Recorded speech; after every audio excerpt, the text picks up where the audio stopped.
তুমি কি জানো সাউথ কোরিয়া এখন মারাত্মক তেল সংকটের মুখে, কারণ স্ট্রেট অফ হরমুজ টানা 10 দিন ধরে বন্ধ। এই পথ দিয়ে প্রতিদিন প্রায় 2 কোটি ব্যারেল তেল যেত, যা এখন পুরোপুরি থেমে গেছে। এই তেলের প্রায় 84% যায় এশিয়ায়, আর সবচেয়ে বড় ধাক্কা লেগেছে দক্ষিণ কোরিয়ায়। তাদের মোট তেলের 68% এই পথ দিয়ে আসে, আর এখন তাদের হাতে আছে মাত্র 9 দিনের মজুত। অর্থাৎ খুব দ্রুত সংকট শুরু হতে পারে।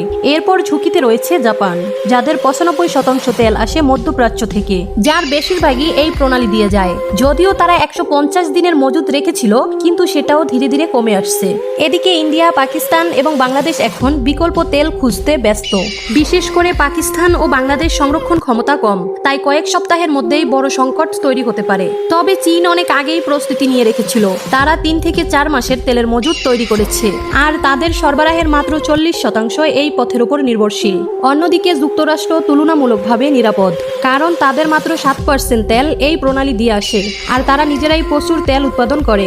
ফলে যখন এশিয়া তেলের সংকটে পড়েছে, তখন আমেরিকার তেল কোম্পানিগুলো সুযোগ নিচ্ছে। তাদের তেল রপ্তানি দ্রুত বাড়ছে। তো এখন প্রশ্ন হলো, এটা কি শুধু পরিকল্পিত ফল, নাকি এর পেছনে আরো বড় কোনো পরিকল্পনা লুকিয়ে আছে?